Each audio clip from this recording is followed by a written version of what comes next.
Salut à tous, j'espère que vous allez bien. Salut à toutes mes belles âmes, bienvenue sur une flamme noire. Alors là, ce matin, on est samedi 20 août. Je viens de finir ma vaisselle. Ouais, je sais, c'est pas très glam.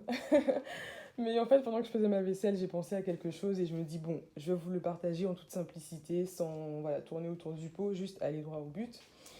Euh, j'ai pensé à la souffrance par laquelle doit passer notre ego dans ce parcours. Pourquoi j'ai pensé à ça? C'est parce que, et pour revenir sur la vidéo précédente où je parlais du fait que dans la société dans laquelle on vit, tout doit être montré pour que ce soit prouvé. Tout doit avoir un aspect physique pour que ça puisse exister, pour qu'on puisse y croire. Et pourquoi notre ego va autant souffrir de cette relation? Parce que notre ego, en fait, il est attaché aux choses qu'il voit, il est attaché aux choses qu'il arrive à faire, il est attaché aux choses matérielles qu'il arrive à posséder. Par exemple, pour prendre mon exemple encore une fois, voilà, donc j'ai fait des études, mon ego voudrait que j'ai un travail stable, que j'arrive à m'acheter une voiture par la suite, parce que j'ai réussi à évoluer dans mon emploi et que j'ai suffisamment d'argent pour pouvoir m'acheter ma première voiture. Mon ego voudrait que j'habite dans une grande maison avec une grande surface. Mon ego voudrait que je sois mariée, que j'ai des enfants, la trentaine, il faut se stabiliser, il faut avoir plein de choses comme ça qui sont visibles. Et, euh, et c'est en ça que notre ego vient souffrir dans ce lien parce que on a une très belle évolution, certes, dans ce parcours, mais qui est spirituelle, qui est avec nous-mêmes, qui est des connaissances qui nous sont apportées. C'est une évolution qui n'est pas palpable. On vit des choses en souterrain qui sont tellement grandioses, mais qu'on ne peut pas montrer, qui ne se voient pas. Et c'est en ça que notre ego vient souffrir dans ce lien, parce que là où notre ego voudrait montrer en 2 ans, 3 ans de parcours que on a évolué parce qu'on a pu déménager, on a pu s'acheter la voiture de nos rêves, ou on a grimpé en échelon, ou je sais pas, on a concrétisé quelque chose dans la matière. Eh bien là, c'est pas le cas. Et ça nous fait souffrir parce qu'à côté, les personnes qui ne vivent pas ce genre d'expérience bah, évoluent matériellement dans leur vie. Elles arrivent à atteindre leur objectif matériel, alors que nous, c'est pas forcément ce qui nous est demandé. Et limite, on rentre dans une forme de culpabilité, même parfois de honte, parce que les gens autour de nous ne voient pas à quel point on a évolué, parce que c'est pas visible, c'est pas palpable. Et nous, ça nous met dans une position où on a un peu honte de nous-mêmes parce qu'on se dit, oui, on est content de nous, on est fier de nous parce qu'on a évolué sur ce plan spirituel et cette richesse face à laquelle nous met ce parcours, elle est inestimable. Pour moi, c'est l'une des plus belles richesses, avoir accès à autant de connaissances, avoir accès à la vérité avec un grand V. Pour moi, c'est le but de tout être humain, c'est ce que tout être humain devrait rechercher. Mais on vit dans une société où les gens n'en ont rien à carrer en fait de la vérité, de la connaissance. Les gens, eux, tout ce qu'ils veulent, c'est que tu leur dises que voilà, de 2015 à 2017, il s'est passé ça, ça, ça, t'as voyagé dans tel pays, t'as fait ci, t'as fait ça, t'as monté en grade, et puis t'as fait ça, t'as monté telle entreprise, t'as fait ci, t'as fait ça, t'as eu tel chiffre d'affaires, t'as eu tel salaire, t'as eu ça, t'as eu ça. Le monde physique fonctionne comme ça. Et si tu ne montres pas tout ça, si de 2015 à, je sais pas, à 2020, tu as cheminé de dingue, de fou, tu as appris énormément de choses, tu as bien évolué, mais pas sur un plan matériel, pour les gens, ça n'a pas de valeur. Pour les gens, ça ne compte pas. Ils vont dire, ah mais elle, depuis 2015, sa vie n'avance pas. Depuis 2015, voilà, elle est au même stade, toujours le même appartement, le petit appartement, elle n'a toujours pas de voiture, toujours pas ci, pas ça, pas ça. Les gens vont commencer à vous juger parce que dans la matière, vous n'avez rien de concret à leur présenter. Elle n'a pas de petite amie, elle n'a pas d'enfant, elle ne s'est pas mariée, elle a 30 ans, mais c'est quoi sa vie, c'est quoi et tout. Surtout dans nos communautés noires, les gens mettent un point d'honneur à toutes ces choses en fait. C'est vraiment, il faut avoir ses études, travailler, son bon travail stable, voilà, se marier, faire la grande fête, faire l'enfant, présenter l'enfant à la famille. Enfin voilà, c'est vraiment très très matériel en fait.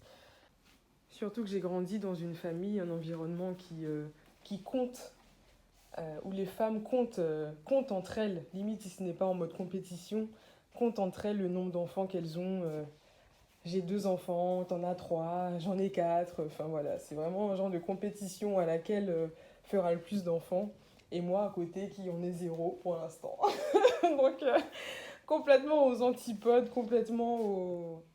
Voilà. Et puis, on sent la pression et les gens ne vous disent rien, mais vous sentez ça, vous sentez le poids de la... Voilà, quoi.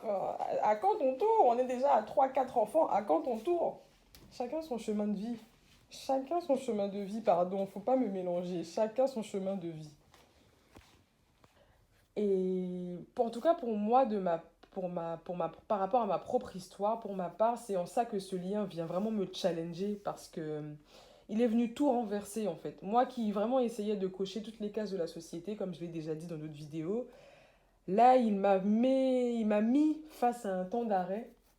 Il m'a fait me mettre face à un temps d'arrêt dans lequel j'ai pas vraiment fait beaucoup de choses dans la matière, en tout cas pas comme ce que je voulais, en tout cas pas comme je me l'étais imaginé, mais ô combien apporté sur un plan spirituel. Et c'est vrai que ce parcours nous rend riches, non pas comme la société l'entend. On devient millionnaire dans ce parcours, mais pas millionnaire sur le compte bancaire en fait.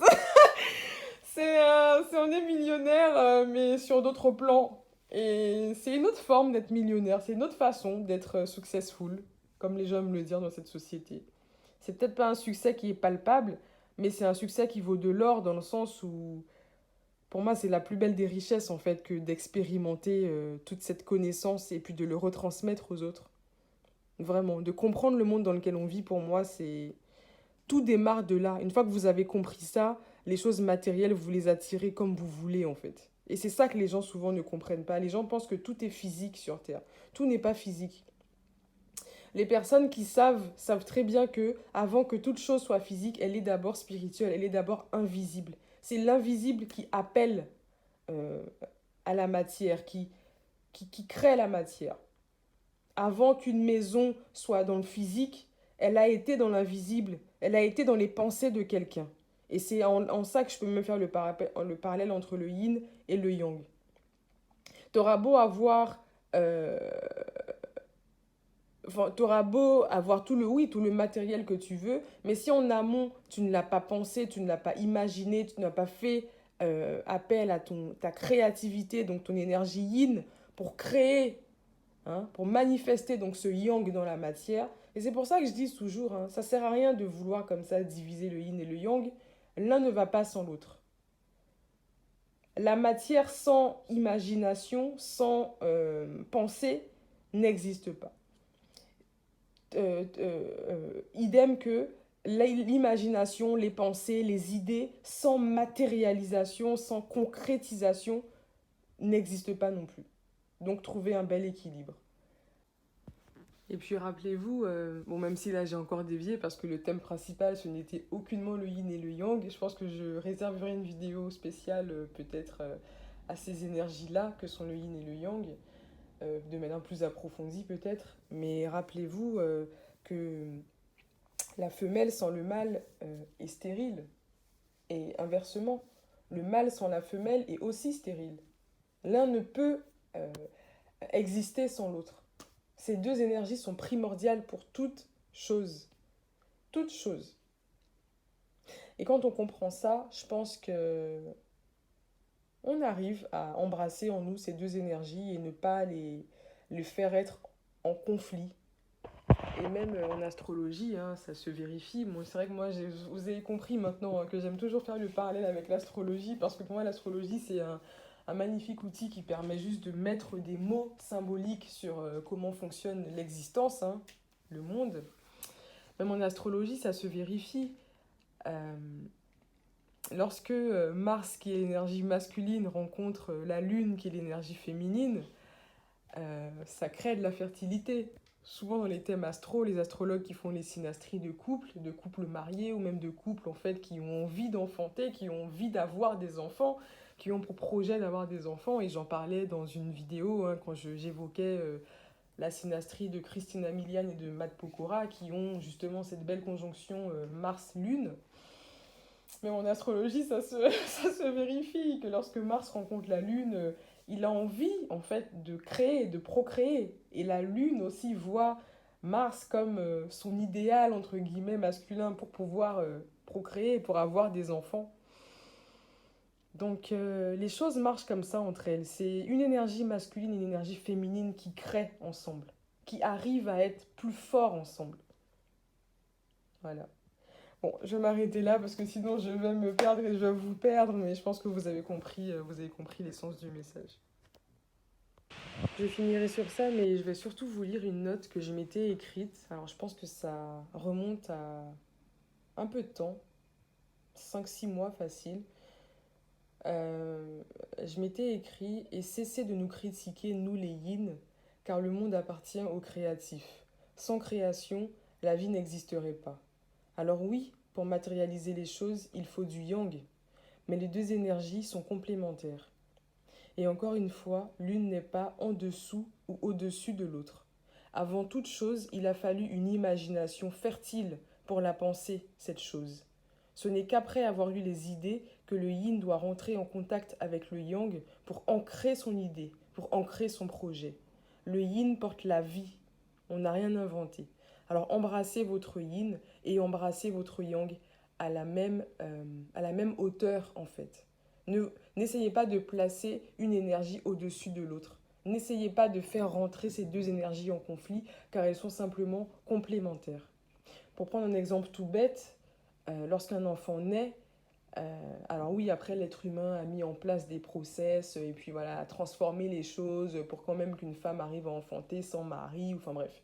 Mais dans tous les cas, même quand une femme arrive à enfanter sans mari, elle doit quand même d'une certaine manière faire appel à un homme. Mais ça, c'est un autre débat. On va pas rentrer dans ce genre de débat. Moi, je m'y connais pas, donc voilà.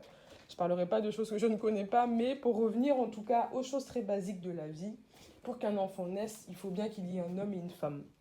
D'accord? Pour donner la vie, pour donner, pour manifester ce processus de vie, hein, qu'est de donner naissance à une vie, à un enfant.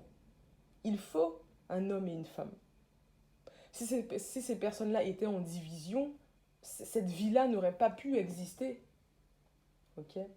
Donc, je trouve que c'est des petites choses comme ça sur lesquelles on arrive à s'éveiller, on arrive à conscientiser ces choses. Et donner la vie, c'est pas simplement aussi, par exemple, donner la vie à un enfant. Vous pouvez être une femme mère, porteuse de plusieurs projets, par exemple. Être mère, ce n'est pas forcément porter un enfant en nous, et ça marche pareil. Une femme, pour pouvoir porter un enfant en elle, a besoin de cette énergie masculine, donc de cet homme, voilà, pour l'aider dans son projet, donc dans la création de cet enfant. Mais idem pour les projets. Quand vous êtes une femme très fertile, très créative, vous usez de vos énergies yin et yang pour matérialiser ce projet. Donc votre imagination qui vous permet de mettre en place ce projet et votre énergie yang qui vous permet de structurer dans la matière, de concrétiser, mettre en place un plan d'action, faire plein de choses pour justement faire voir le jour, que ce projet voit le jour. Mais en tout cas, non, c'est bien. Et j'incite vraiment toutes les flammes jumelles à user de leur pouvoir de manifestation parce qu'on a ça en nous. On a ce puissant magnétisme, on a cette puissante possibilité de matérialiser, de concrétiser dans la matière ce que l'on désire. On sait manier la loi de l'attraction vraiment parfaitement bien. Donc, essayez de voir les choses d'une autre manière. Si sur un plan matériel, les choses ne sont pas encore comme vous le voudrez, comme vous le voudriez, je ne sais pas comment ça se dit, comme vous le voudriez, eh bien, essayez de le manifester tout simplement. Usez de votre pouvoir créatif, de votre imaginaire, pour pouvoir créer la vie de vos rêves. Voilà, je finirai sur ça.